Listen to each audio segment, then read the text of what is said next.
Very good morning to all of you. Hope all things are going smoothly and you are doing your preparation, you study properly at your home only. Student, at last session we have discussed about the gravitational field. It means acceleration due to gravity under the topic of gravitation, in which we already have learned the gravitational field is depend on some factors. It means acceleration of gravity is vary with the distance from the surface, whether it is above or below the surface. And one more factor that we already have discussed about, that is the rotational motion of earth also affected the gravitational field. It means acceleration due to gravity is also one of the factor to which acceleration due to gravity changes. These all things we already have done in our last session. Even behalf of these uh, variations or this type of changes of gravitational field, we did some expression, even some illustration also, which is based on that topic. Today we are going to discuss about one more term, that is called gravitation potential. So let us start with gravitational potential.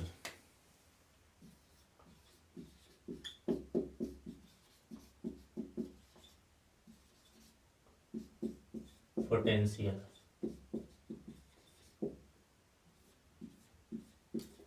And further we will discuss about gravitational potential energy.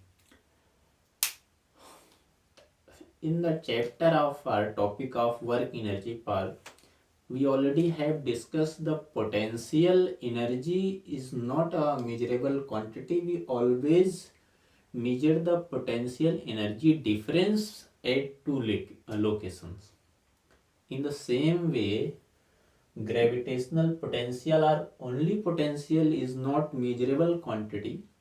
We need to determine the potential difference at two locations, and if we takes one of the location, the potential or potential energy become zero, then we are able to write the potential of a point or potential energy of a point. First of all, just define the what is gravitational potential or what does mean by the gravitational potential. Suppose in any region, this is the a region in which gravitational field is somewhere like that, and in this region where gravitational field E, and obviously we have discussed about the expression of gravitational field, that is capital G mass of the body to which it produces upon r square. This is the gravitational field. Suppose a region in which this type of gravitational field is present, and we takes a mass from a point A to another point B through this path or any path in this way. हमने क्या किया, हमने किया कि एक small m मास का एक body लिया और इस रीजन में जहां पर कि एक ग्रेविटेशनल फील्ड है, A पॉइंट से B पॉइंट तक लेके गए. हमने कहा इसका जो वर्क डन होगा, work done to bring this mass from A to B, या इसको ऐसे हम लिखते हैं, work done to bring a mass from point A to B.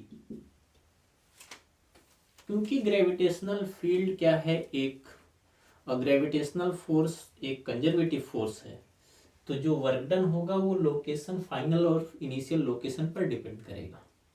और हमने वर्क एनर्जी थ्योरम में पढ़ा है कि work done by gravitational force, work done by conservative force is equal to negative change of potential energy, या negative work done by conservative force is equal to change in potential energy. तो अगर हम यहाँ से देखते उसको define करते हैं, और यहाँ पे हम लिखते हैं कि चेंज ऑफ पोटेंशियल एनर्जी इस तरह से, या हम कहते हैं कि work done from A to b equal to negative change कितना हो रहा है, जो बी पॉइंट का पोटेंशियल होगा माइनस ए पॉइंट का पोटेंशियल होगा। This is work done. ये हम कहाँ से लिख पाए हैं, by the definition of potential energy. Work done by conservative या negative work done by conservative force equal to change in potential energy. Let us one more term what we want to define here only, that is work done by unit mass. Work done by unit mass. Work done on bringing unit mass in bringing unit mass from A to B is termed as potential difference potential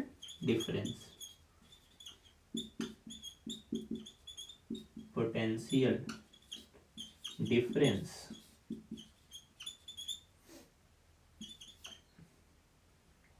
of A and B. और एक criteria इस तरह से move करने की होगी without any acceleration. हमने potential energy वाले टर्म पे ही बताया था कि हम इस तरह से मूव करते हैं, इसमें किसी तरह का एक्सेलरेशन नहीं होता है, क्योंकि एक्सेलरेशन होगा तो कुछ ना कुछ काइनेटिक एनर्जी में कन्वर्जन होगा, तो प्योर एस्टिमेशन ना हो पाएगा। इस सेंस में क्या होगा कि हम इस तरह से इसको मूव करते हैं कि किसी भी तरह की एक्सेलरेशन अवॉइड करते हैं, to avoid the any kind of acceleration. किसी तरह का एक्सेलरेशन यहां नहीं होना चाहिए। इस तरह से work done from A to B by unit mass, इसको हम क्या डिफाइन कर रहे हैं, इसको हम डिफाइन कर रहे हैं negative value of v a और v b minus v a.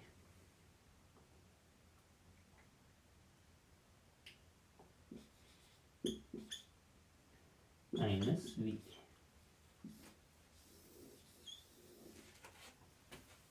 इस तरह से होगा।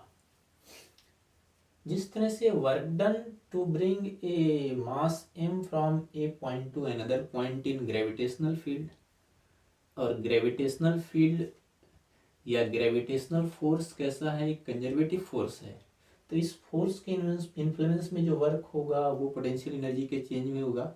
वहीं से हमने डिफाइन किया work done to bring a unit mass from a point to another point in gravitational field is termed as potential difference।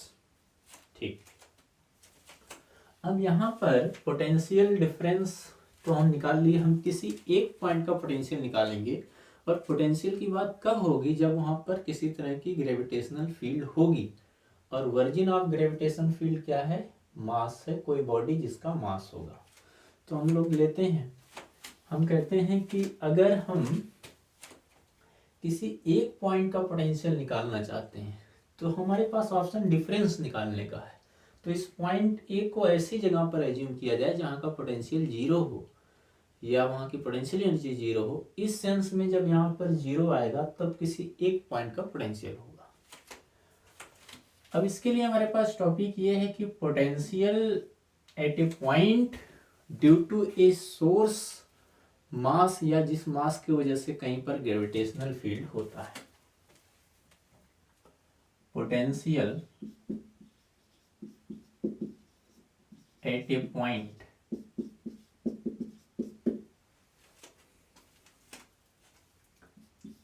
Due to mass capital M.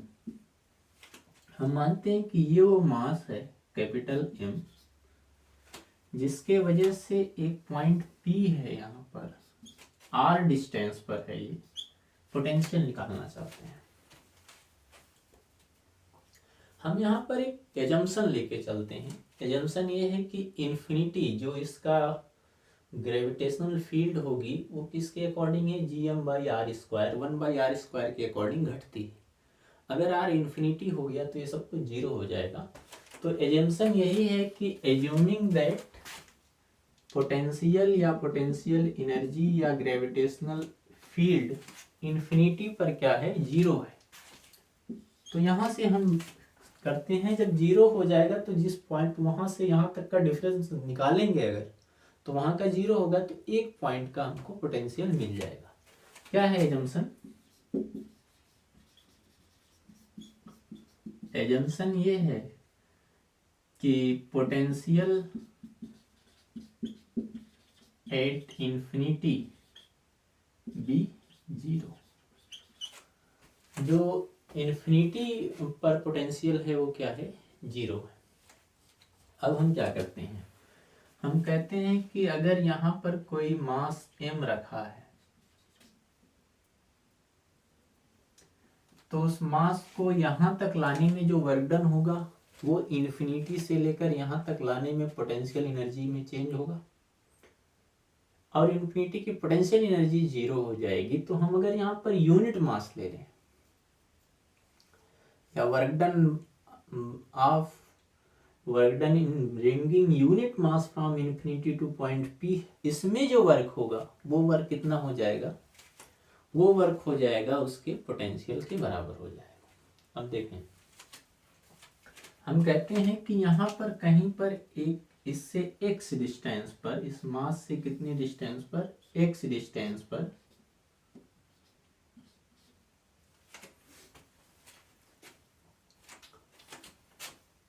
ये point A है, x डिस्टेंस पर ये point P है, ये point A मान लेते हैं। x distance पर हम मास लाके रखते हैं तो ऑब्वियसली कुछ काम करना होगा, क्योंकि जैसे ही मास यहाँ पर आएगा अट्रैक्ट करना शुरू करेगा तो हम इसको इधर से रोकेंगे, नहीं तो इसमें एक्सीलरेशन आ जाएगा, और एक्सीलरेशन आएगा तो उसमें काइनेटिक एनर्जी आएगी। हम सिर्फ पोटेंशियल एनर्जी का एस्टिमेशन चाहते हैं तो उसको इधर फोर्स लगाना पड़ेगा। कहते हैं कि जब हम यहाँ ये ऑब्जेक्ट इधर मूव कर रहा होगा तो इस पर फोर्स, एक्सटर्नल फोर्स इधर लगेगा और इधर क्या लगेगा, ग्रेविटेशनल फोर्स लगेगा। ठीक, ये तो ग्रेविटेशनल फोर्स इसको खींचेगा। हम इसको एक्सलेट होने से बचाने के लिए फोर्स किधर लगाएंगे, उधर लगाएंगे। हम कहते हैं कि let a point A at x distance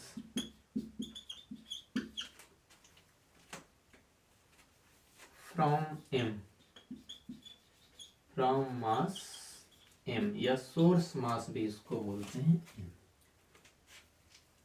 force on this particle which have mass small m, force on it, उस पर फोर्स कितना लगेगा, ऑब्वियसली ग्रेविटेशनल फोर्स लगेगा, वो लगेगा capital G, mass of this body into mass of small body upon x², इतना force लगेगा। हम कहते हैं कि let a small displacement dx, यहां से यहां तक एक छोटा डिस्प्लेसमेंट dx करते हैं, फोर्स इंटू डिस्टेंस वर्क होगा। Let a small displacement dx भी इधर हो रहा है, फोर्स भी इधर लग रहा है, तो वर्क डन जो होगा इस डिस्प्लेसमेंट में, वर्क डन भी dw।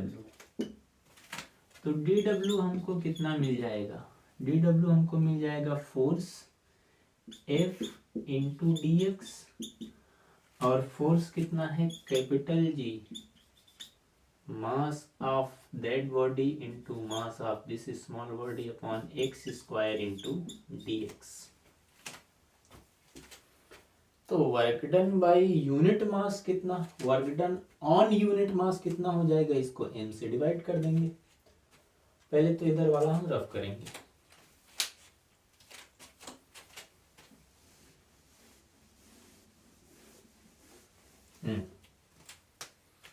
Work done on unit mass कितना हो जाएगा, मास, ये हो जाएगा dW/m, और इसकी वैल्यू कितनी आ जाएगी, इसकी वैल्यू आ जाएगी gm/x² इंटू dx।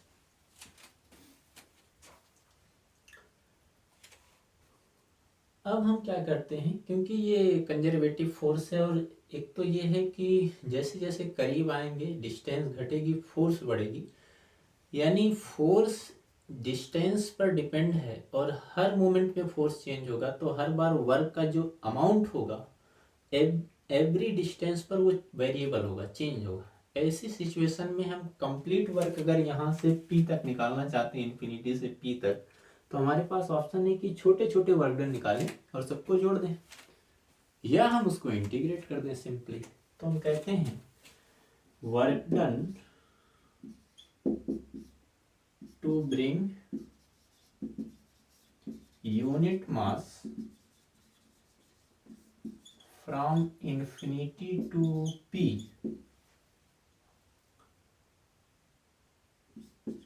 मान लेते हैं ये W है, तो W इक्वल टू क्या हो जाएगा, कहाँ से कहाँ तक, इन्फिनिटी से लेकर P तक, ये हो जाएगा इंटीग्रेशन इन्फिनिटी टू से P तक की जो डिस्टेंस हो कितनी है, R है, और ये क्या हो जाएगा gm/x² into dx।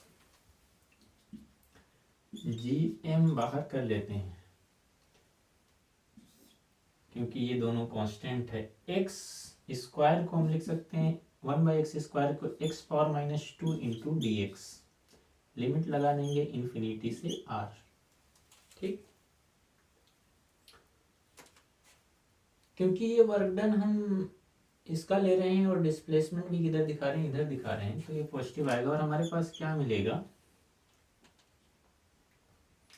Capital G x⁻n का जो इंटीग्रेशन होता है x⁻n+1 2+1 अपॉन -2+1, और लिमिट लगेगा कितना, इन्फिनिटी से R। ठीक, ये हमारे पास कितना मिल जाएगा, capital G mass of that body, ये हो जाएगा x⁻−1/-1, और x⁻−1 की जो वैल्यू होती है उसको हम 1/x लिखते हैं, और -1 बाहर कर देते हैं यहाँ पर, लिमिट लगा देते हैं इन्फिनिटी से R, लिमिट अप्लाई करते हैं हम, और अप्लाई करके हमको क्या मिलेगा, -g capital M, final limit यानी x की जगह पर 1/R -1/इन्फिनिटी।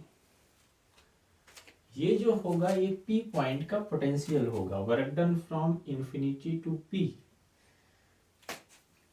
या इसी, और ये किसके बराबर हो जाएगा, Vp minus V infinity. Initial point infinity है, फाइनल पॉइंट P है, तो यही किसके बराबर हो जाएगा, यही हो जाता है Vp माइनस V इन्फिनिटी, और ये 0 है क्योंकि इन्फिनिटी का पोटेंशियल 0 है, तो किसके बराबर हो जाएगा, Vp के। मतलब potential at point P due to this mass कितना आ जाएगा हमारे पास, ये -g कैपिटल M/R, ये पोटेंशियल है। और अगर हमको पोटेंशियल एनर्जी चाहिए तो हम क्या करेंगे, इसी में m से मल्टीप्लाई कर देंगे। ये work done to bring unit mass है, और work done to bring m mass जब लाएंगे तो वो किसका हो जाएगा, पोटेंशियल एनर्जी का हो जाएगा।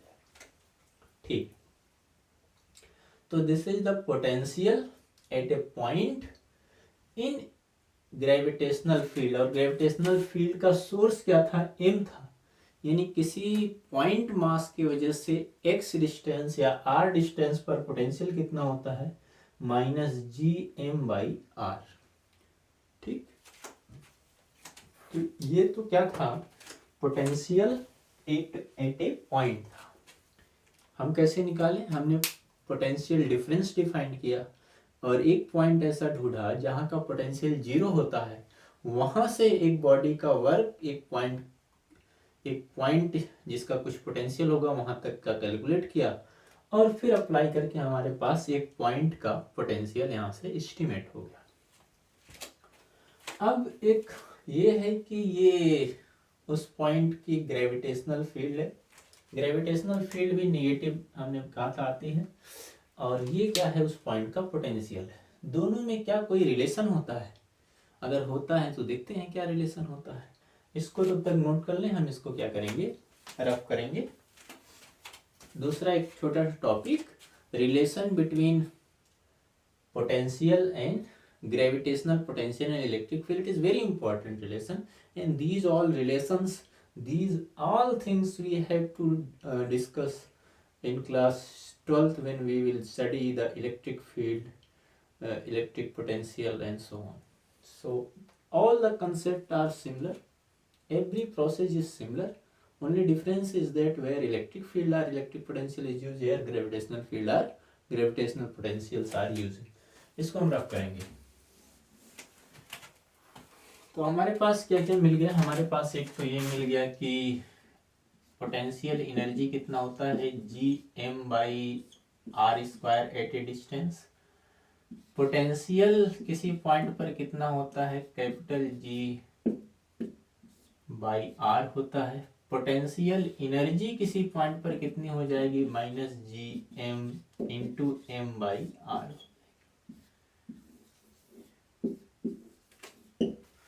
ये दो तीन चीजें हो गई। हम चाहते हैं relation between electric gravitational field and gravitational potential at a point. Relation between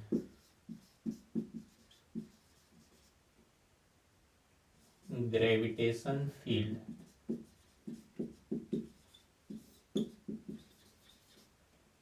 and potential.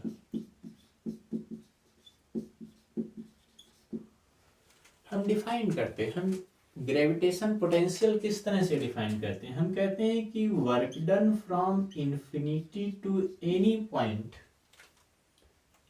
In gravitation field is equal to potential difference, यानी Vp माइनस V इंफिनिटी, ये हम लिखते हैं।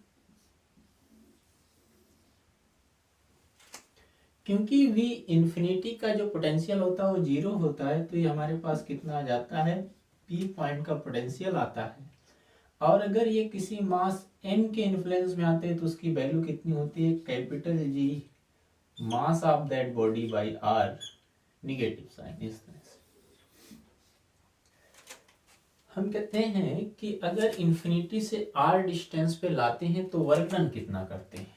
वर्क डन हो जाएगा कहाँ से कहाँ तक, इंफिनिटी से पॉइंट P जो कि कितने डिस्टेंस पर है, r डिस्टेंस पर है, वो होता है force into displacement.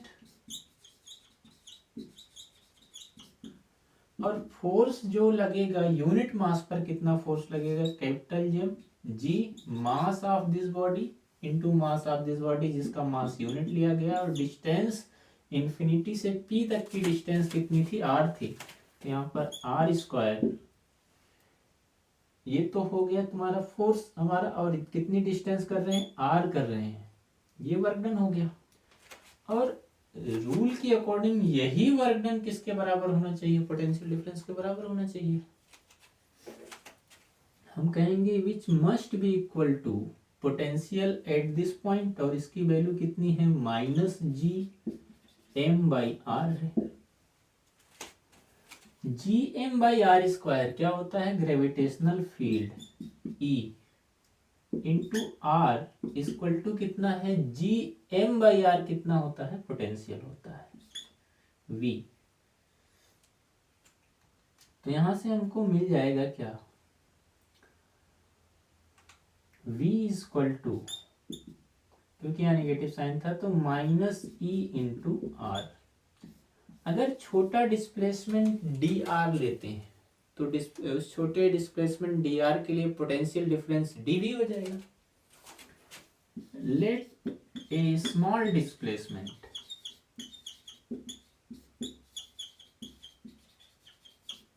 dr, potential difference कितना हो रहा है, dv हो रहा है। ये वाला पोटेंशियल डिफरेंस कितना हुआ था, infinity V infinity minus V at T, और ये कितना होगा, dv होगा। तो यहाँ से इस इक्वेशन को लिख पाएंगे कि dv equal to minus E into d r, या E इक्वल टू हम क्या लिख पाएंगे, minus dv by d r. तो ये ग्रेविटेशन फील्ड और पोटेंशियल में रिलेशन है, और इस पर कुछ क्वेश्चन वगैरह फ्रेम हो जाते किए जाते हैं।